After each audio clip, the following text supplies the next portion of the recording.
কিছুদিন পূর্বে এক বক্তার মুখে শুনেছিলাম মৃত্যুর পর আপন ভাই বোনের নাকি আর কোনোদিন দেখা হবে না। এখন আমার প্রশ্ন, আমার জানার বিষয় হচ্ছে এই কথাটি কতটুকু সত্য, আর যদি সত্য হয়েও থাকে তাহলে কেন? রসুল সাল্লাল্লাহু আলাইহি ওয়াসাল্লাম তো বলেছেন, যার সাথে যার মহব্বত তার সাথে তার কিয়ামত। প্রথম কথা হলো যে এটা সঠিক কথা না। যদি কোনো বক্তা বলেও থাকেন যে মানুষ মারা যাওয়ার পরে তার ভাই বোনের সাথে দেখা আর কোনোদিন হবে না, এটা সঠিক কথা না। কারণ কোরআন হাদিসে কোথাও এরকম কোনো কথা বলা হয়নি যে মানুষের মৃত্যুর পর আর প্রিয়জনের সাথে কখনো দেখা হবে না, বরং এর উল্টাটা আছে। আল্লাহ রাব্বুল আলামিন কোরআনে হাকিমের মধ্যে ইরশাদ করেছেন, যে ব্যক্তি ঈমান এনেছে এবং ওয়াত্তাবা'আতহুম যুররিয়্যাতুহুম, তার পরবর্তী বংশধর যাদেরকে সে রেখে গেছে পৃথিবীতে, তারা যদি তার অনুসরণ করে, অর্থাৎ তার ঈমান আমলের অনুসরণ করে, তাহলে আল্লাহ তাআলা বলেছেন যে তাদেরকে তাদের সাথে আল্লাহ তাআলা এলহাক করে দিবেন, সংযুক্ত করে দিবেন। অতএব এই আয়াত বরং পরিষ্কার বলছে যে কোনো মানুষের মৃত্যুর পর তার আত্মীয় স্বজন বা যাদেরকে তিনি রেখে মৃত্যুবরণ করলেন, সে মানুষগুলো, প্রিয়জনরা যদি তার আদর্শ অনুসরণ করে, অর্থাৎ ঈমান আমলের চর্চার মধ্যে থাকে, তাহলে তাদের সাথে কিয়ামতে বা আখিরাতে আল্লাহ রাব্বুল আলামিন তাদের সাথে সাক্ষাৎ এবং একসাথে থাকার সুযোগ আল্লাহ তাআলা দান করবেন। এটা এখান থেকে পরিষ্কারভাবে বোঝা যায়। আর এর পাশাপাশি নবী সাল্লাল্লাহু আলাইহি ওয়াসাল্লাম আরেকটা হাদিস আছে, আলমার ও মাআমান আহাব, অর্থাৎ মানুষ যাকে ভালোবাসে তার সঙ্গে সে থাকবে। সেটার একটা অর্থ হতে পারে যে একজন মানুষ যখন জাহান্নামী কোনো মানুষকে ভালোবাসবে, আপনি কার ফ্যান, কার ফলোয়ার, কাকে ভালোবাসেন, কাকে অনুসরণ করেন, এটার উপর নির্ভর করে আপনার গন্তব্য। একজন মানুষ যখন কোনো খারাপ মানুষ অনুসরণ করে, তখন তার সাথে কিয়ামত হবে, তার সাথে তার হাসর হবে, সে তার পরিণতি ভোগ করবে। আর কেউ যখন কোনো জান্নাতি মানুষকে ভালোবাসে, জান্নাতি মানুষকে অনুসরণ করে, তখন সে তার সাথে জান্নাতে থাকার সুযোগ লাভ করবে। এখান থেকে পরিষ্কারভাবে বোঝা যায় যে কোনো বক্তা যদি এরকম কথা বলেও থাকেন তাহলে এটা সঠিক না। তবে হ্যাঁ, কিয়ামতের পর একজন মানুষ তার প্রিয়জনের সাথে তার সাক্ষাতের সুযোগ হবে না, বা গন্তব্য পৃথক হবে, যখন একজন জান্নাতি হবে আরেকজন জাহান্নামী হবে। এখন প্রশ্ন হলো যে আমার ভাই, আমার মা, আমার বাবা, আমার সন্তান কেউ যদি বেঈমান হয় আর সে যদি জাহান্নামী হয়, আর আমি যদি জান্নাতি হই, তো জান্নাতে আমার সুখ হবে না, আমার তো মনে কষ্ট থাকবে যে আমার প্রিয়জন জাহান্নামে। তো জান্নাতে তো কারোর কোনো কষ্ট থাকার কথা না। জান্নাত আজা কে আজারে নাবাসদ, কাছে রাবা কাছে কারের নাবাসদ। ফার্সিতে একটা কবিতা আছে, জান্নাত সেই জায়গা যেখানে কোনো কষ্ট থাকবে না। তো আমার যদি, আমার প্রিয়জন যদি জাহান্নামে যায়, আমি যত জান্নাতে যাই আমি তো সুখ পাবো না। তাহলে আল্লাহ তাআলা আমাকে কিভাবে সুখী করবেন? উত্তর হলো, আল্লাহ রাব্বুল আলামিন আমাদেরকে জান্নাতে যখন নেবেন, বা আখিরাতের মারহালা বা স্তরগুলো যখন, লেয়ারগুলো যখন আমরা পার হব, আমরা দুনিয়ার মতো করে সেগুলোকে চিন্তা করি সাধারণত। এখানে যেরকম আমরা একে অন্যকে ফিল করি, মিস করি, আল্লাহ তাআলা সেখানকার পরিবেশ পরিস্থিতি, আমাদের মানসিক অবস্থার সব কিছুকে আখিরাতের জন্য অনুকূল করে দিবেন। আপনার প্রোফাইল থেকে যদি আল্লাহ তাআলা তাদেরকে ডিলেট করে দেন, আপনার মেমোরি থেকে আল্লাহ তাআলা তাদের দূর করে দেন, যে আপনার আত্মীয় স্বজনের মধ্যে যারা জাহান্নামে গেছে, তাহলে আপনি কি তাদের কষ্ট অনুভব করবেন? আপনার অন্য সব কিছু ঠিক আছে, শুধু ওইটুকু আল্লাহর মেমোরি থেকে আপনার ডিলিট করে দিয়েছেন, তাহলে আপনি কিভাবে কষ্ট পাবেন? আজকাল অনেক কিছু বোঝা আমাদের জন্য সহজ হয়ে গেছে। দেখুন, যখন তথ্য প্রযুক্তি, জ্ঞান বিজ্ঞানের এই প্রসার ঘটে নাই, তখন কোরআন এবং হাদিসের এই আয়াতগুলো, এই নির্দেশগুলো, এগুলো বোঝাটা অনেক কঠিন ছিল। কিন্তু সাহাবা একরাম অকপটে বিশ্বাস করেছেন, তাদের বিবেক বুদ্ধিতে ধরুক বা না ধরুক।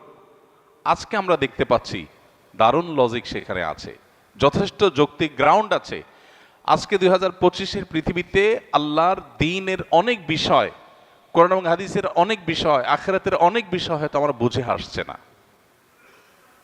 হয়তো সেটা 500 বছরের পরের পৃথিবীতে এমন সব আবিষ্কার মানুষ হাজির করবে যেগুলো আমাদেরকে সেসব বিষয়গুলো বুঝতে সাহায্য করবে।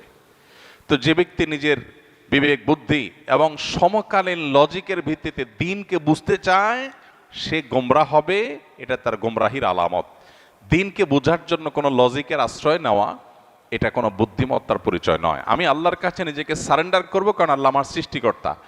আমি যদি আল্লাহর সব কথার লজিক ধরে ফেলতে পারি, তাহলে আল্লাহ কিসের আল্লাহ হলেন? নাউজুবিল্লাহ। আল্লামা ইকবাল বলেছিলেন, জু সমঝ মে আ গেই ও ফির খুদা কিউ কর হুয়া। যাকে আপনি বুঝে ফেলেছেন, রপ্ত করে ফেলেছেন, তার সমস্ত নির্দেশের যৌক্তিকতা, যথার্থতা, তার নিষিদ্ধের যৌক্তিকতা, যথার্থতা যদি আপনি ধরেই ফেলেন, তাহলে তিনি আর আল্লাহ হলেন কি? আল্লাহ তো তিনি যার সব আদেশের যৌক্তিকতা আপনার মাথায় ধরবে না। তিনি তো অসীম।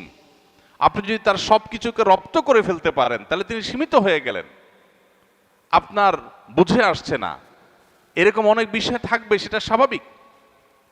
আপনি যার অধীনে চাকরি করেন, আপনার মালিক, কোনো অফিসে আপনি কাজ করেন, কোনো কোম্পানিতে কাজ করেন, আপনার মালিক আপনাকে অনেক কথা বলে, যে কথার যৌক্তিক গ্রাউন্ড আপনি জানেন না। আপনাকে বলছে তুমি এই কাজটা করো, কেন করতে বলছে আপনি জানেন না। আপনার কাছে এর বাহ্যিক কোনো লজিক্যাল কারণ নাই, কিন্তু আপনি জানেন তিনি যেহেতু আমার মালিক, তিনি যেহেতু আমার চাইতে অনেক বেশি বোঝেন, অতএব নিশ্চয়ই তার কাছে কোনো গ্রাউন্ড আছে। বিধায় আমি তার অধীনস্থ হিসাবে শুধু দায়িত্ব পালন করি, হয়তো আমার বুঝে আসবে পরে। একজন গাড়ি চালক, একজন পিয়ন, তাকে বলা হলো যে ফাইলটা তুমি অমুক জায়গায় দিয়ে আসো, আবার নিয়ে আসো, আবার দিয়ে আসো, আবার নিয়ে আসো। তার কাছে মনে হতে পারে এটা তো অনর্থক কাজ, কেন দিয়ে আসছি, কেন নিয়ে আসছি, এর দ্বারা লাভ কি? অনেক সময় দেখবেন অনেক কোম্পানির নিচের দিকে যে সমস্ত চেয়ারগুলোতে অথবা সাধারণ যে সমস্ত দায়িত্বগুলো আছে, সেগুলো যারা পালন করে, তারা সাধারণত বসদের সমালোচনা করে, অহেতুক কাজ। সে বুঝে না কেন তার বস এগুলো বলেছে। বসের সব কিছু যদি তুমি বুঝে যাও, তো তুমিই তো বস হয়ে যাবা। তোমার আর মালিকের মধ্যে পার্থক্যটা কি? যে তার সব কথার রহস্য তুমি বুঝবা না, তার যোগ বিয়োগ সব তোমার মাথায় ঢুকবে না, এটাই স্বাভাবিক। তাহলে আল্লাহ তাআলার সব যোগ বিয়োগ, আল্লাহর সব আদেশের সাথে যৌক্তিকতা তোমার কেন বুঝতে হবে? এটাই হলো সবচেয়ে বড় বিভ্রান্তি, এটাই হলো সবচেয়ে বড় ইললজিক্যাল, সবচেয়ে অযৌক্তিক কাজ, যে আল্লাহর সব আদেশ নিষেধের যথার্থতা আমার বুঝতে হবে। এই চেষ্টা করাটাই একটা হাস্যকর চেষ্টা। মানুষ হয়ে যদি আমার চাইতে অনেক দূরে থাকা, অনেক উপরে থাকা মানুষের আদেশ নিষেধের যৌক্তিকতা আমি না বুঝি, তাহলে সৃষ্টি হয়ে স্রষ্টার সমস্ত আদেশ নিষেধের যৌক্তিকতা আমার বুঝতে হবে, এটা মোটেও যৌক্তিক কোনো বিষয় নয়। তো যেটা বলছিলাম, যে প্রশ্নের উত্তরে এত কথা বলছিলাম, সেটা হলো যে আখেরাতে আল্লাহ রাব্বুল আলামিন কি করবেন সেটা নিয়ে আপনার আমার টেনশন নাই। আমাদের নাস্তিক বন্ধুদের অনেক প্রশ্ন থাকে, যে প্রশ্ন দেখে সরল মনা বা সংশয়ে ভোগা অনেক মানুষ তারা বিভ্রান্তিতে পড়ে যান, অদ্ভুত অদ্ভুত সব প্রশ্ন করে। ইমানদারের সমস্ত প্রশ্নের কমন উত্তর হলো আমি গোলাম কার? আল্লাহর। আল্লাহ আদেশ করেছেন, আমি তামিল করব। আল্লাহর সমস্ত আদেশ, সমস্ত নিষেধের যৌক্তিকতা বোঝা আমার জরুরি না।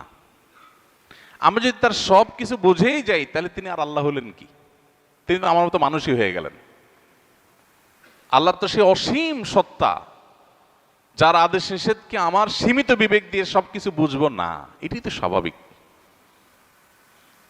অতএব আখিরাতে কিয়ামতের দিন আল্লাহ তাআলা কিভাবে, আমার আত্মীয় স্বজন কেউ যদি জাহান্নামী হয়, আমি যদি জান্নাতি হই, তা আল্লাহ আমাকে কিভাবে সুখ দিবেন, এটা নিয়ে আমার টেনশন নাই। সুখ কিভাবে দিবেন এটা আল্লাহর কাজ, আমার টেনশন না করলেও চলবে।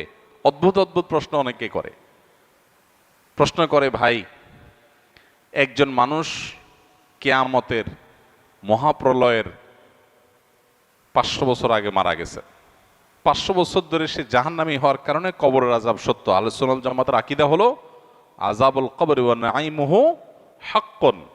কবরে আযাব হবে খারাপ মানুষদের, আবার ভালো মানুষ হলে তার কবরে শান্তিরও ব্যবস্থা হবে। তার লাশ মাটির সাথে মিশে পচে গলে যেতে পারে আপাত দৃষ্টিতে, কিন্তু ওই তার ধ্বংসাবশেষ, তার যে মূল উপাদান, সেটাকে আল্লাহ তাআলা শান্তি দিবেন। দেখতে দেখা যাবে মাটি, সে মাটি হয়তো কষ্ট ভোগ করছে বা সুখ ভোগ করছে, এটা আমরা অনুভব করব না। আজকের পৃথিবীতে এটা তো বোঝা খুব সহজ। আজকের পৃথিবীতে এরকম বিষয়গুলো বোঝা একেবারেই সহজ। তো এই বিষয়টা সত্য। এখন প্রশ্ন হলো, যে ব্যক্তি কি আমাদের 500 বছর আগে মারা গেল, তাকে আল্লাহ তাআলা 500 বছর ধরে কবরের শাস্তি দিচ্ছেন। আরেকজন কিয়ামতের ঠিক আগের দিন মারা গেল, যেদিন কিয়ামত তার আগের দিন মারা গেল, তার শাস্তি দিলেন আল্লাহ তাআলা একদিন। এখন নাস্তিক ভাইদের প্রশ্ন হলো যে, ভাই মনে করেন দুইজন একে অপরাধে মারা গেছে, সমান অপরাধী হয়ে মারা গেছে। একজন 500 বছর ধরে শাস্তি পাইছে কবরে, আরেকজন মাত্র একদিন পাইছে, এরপর তো কিয়ামত হয়ে গেছে, আর কবরের শাস্তির সুযোগই নাই। তাহলে আল্লাহ তাআলা এখানে ইনসাফ কেমনে করবেন? আল্লাহ কিভাবে ইনসাফ করবেন এই টেনশন তার মাথায় ঢুকছে। আল্লাহ রাব্বুল আলামিন ইনসাফ করবেন, দ্যাটস ইট। আল্লাহ কোরআনে পরিষ্কারভাবে ঘোষণা করে দিয়েছেন, ওমা রব্বুকা বিযাল্লামিল লিল আবিদ। আল্লাহ তার কোনো বান্দাদের প্রতি কোনো জুলুম করবেন না, আল্লাহ জুলুম করেন না। আল্লাহ বলেছেন হাদিসে কুদসিতে, ইন্নী হাররামতু যুলমা আলা নাফসি, আমি নিজের প্রতি নিজে জুলুমকে হারাম করে দিয়েছি। সো 500 বছর আগে মারা গেছেন, কিয়ামতের একদিন আগে মারা গেছেন, সেম অপরাধের অপরাধী, সমান অপরাধের অপরাধী, সমান দোষে দোষী, কিন্তু একজনকে 500 বছর ধরে শাস্তি, আরেকজনকে একদিন আগে শাস্তি। এই দুইটার মধ্যে আল্লাহ ব্যালেন্স কিভাবে করবেন? তার হাজারটা ব্যবস্থা আল্লাহর কাছে থাকতে পারে, আমারটা চিন্তা না করলেও চলবে। আল্লাহ করবেন ইনসাফ, এতটুকু নিশ্চিত। আল্লাহ জুলুম করবেন না, এটুকু নিশ্চিত। কিভাবে করবেন সেটা আল্লাহ ভালো জানেন, এটা আমার জানার দরকার নাই। এটা হলো ইমানদারের কথা। তারপরেও বুঝার জন্য ইব্রাহিম আলাইহিস সালাম যেরকম বলেছেন, আল্লাহ কিভাবে আপনি আবার প্রাণীগুলোকে একত্র করবেন, জীবিত করবেন, আমাকে একটু দেখান। আল্লাহ বলেছেন, আওয়ালাম তো মিন, তোমার কি ইমান নাই? ইমান আসে না, বিশ্বাস হয় না? বলছেন হ্যাঁ বালা, ওয়াল্লাহ কিল্লিয়াতমাইন্না কালবি। আল্লাহ তাকে দেখাইছেন। তো বোঝার জন্য বলা, একজন মানুষকে 500 বছর ধরে শাস্তি দিলেন আল্লাহ তাআলা, আরেকজনকে একদিনে শাস্তি দিলেন। 500 বছরের শাস্তি একদিনে, এই শাস্তির কোয়ালিটি দিয়ে দীর্ঘদিন ধরে দেওয়া শাস্তি আর অল্প সময় দেওয়া শাস্তি দুইটাকে সমন্বয় করা সম্ভব কিভাবে? আপনি একজনকে 100টা কিল দিলেন, কিল, দুজন সমান অপরাধ করছে, একজনকে 100টা দিয়েছেন, আরেকজনকে একটা দিয়েছেন, দুইটাকে সমান করা সম্ভব না? সম্ভব না। এখন কিল মাপা যায়। এখন মানুষ কতটা জোরে আঘাত করেছে এটাও মিটার দিয়ে কি করা যায়? মাপা যায়। আপনি একজনকে ছোট ছোট করে 100টা কিল দিলেন, যে পরিমাণ কষ্ট পাবে, আরেকজনকে একটা বড় করে একটা দিলেন, সমান করা সম্ভব কি সম্ভব না? হ্যাঁ, 1000 কিল আর একটা কিল সমান করা সম্ভব কি সম্ভব না? হাতুড়ি দিয়ে এমন ভাবে জোরে দিলেন যেটা একদম নাই হয়ে গেল দুনিয়ার থেকে। আরেকজনকে 10,000 কিল দিলেন। তো এই দুইটার মধ্যে যদি ব্যালেন্স করা সম্ভব হয়, তাহলে 500 বছর আগে মারা যাওয়া মানুষ আর কিয়ামতের একদিন আগে মারা যাওয়া মানুষের শাস্তির মধ্যে ব্যালেন্স করা কেন অসম্ভব হবে? মানুষ সবকিছু নিজের মতো করে ভাবে, এজন্য সে ভুল করে। আমি মানুষ, আমার সীমিত শক্তি সামর্থ্য দিয়ে আমি ভাবি, আল্লাহ তাআলা অসীম, অতএব তার দ্বারা অসম্ভব বলতে কিছুই নাই। কিয়ামতের ময়দানের আল্লাহ রাব্বুল আলামিন জান্নাতে আত্মীয় স্বজনকে যেরকম মিলিত করাবেন, আবার জাহান্নামে আত্মীয় স্বজনের রাস্তা ভিন্ন হয়ে যাবে, কিন্তু ভিন্ন হওয়ার কারণে জান্নাতির কোনো কষ্ট হবে না। সে ব্যবস্থা আল্লাহ করবেন। কিভাবে করবেন আল্লাহ জানেন, কিভাবে করবেন আল্লাহ জানেন। এক লোক প্রশ্ন করেছে, ভাই আমার তো বিড়ি খাওয়ার অভ্যাস আছে, আল্লাহ তো জান্নাতে যা চাইবেন তাই দিবে, তো আমি জান্নাতে বিড়ি খাওয়া ছাড়া তো আমার ভাল লাগবে না। যদি আল্লাহ আমারে জান্নাত দেন, যদি আল্লাহ আমাকে জান্নাত দেন, হতে পারে না যে অনেক গুনাহ করার পর আল্লাহ মাফ করে জান্নাত দিয়ে দিয়েছেন, হতে পারে, ইমানদার হলেই হলো। তো আমি ইমানদার মুসলমান, আল্লাহ আমার সব মাফ করে জান্নাত দিতে পারেন, সুযোগ তো আছে। যদি দেন তো আমার তো বিড়ি ছাড়া ভাল লাগবে না। তো জান্নাতে গেলে আল্লাহ আমারে বিড়ি দিবেন কিনা? দিলে জান্নাতে বিড়ির মতো নোংরা জিনিস থাকলো, দুর্গন্ধ। আবার যদি আল্লাহ না দেন, তাহলে আমার জান্নাতে সুখ হবে কেমনে? তো উত্তর হলো, আপনার অন্তরে যে বিড়ির চাহিদা আছে, এই নোংরামি আল্লাহ তাআলা দূর করে দিবেন, এটা আর থাকবে না আপনার মনে। সম্ভব কি সম্ভব না? সম্ভব, বিভিন্নভাবে সম্ভব। অতএব এই বিষয়গুলোকে আল্লাহ তাআলার উপর ন্যস্ত করা দরকার। আখিরাতের বিষয়গুলোকে আমরা নিজেদের মতো করে ভাবা ভুল।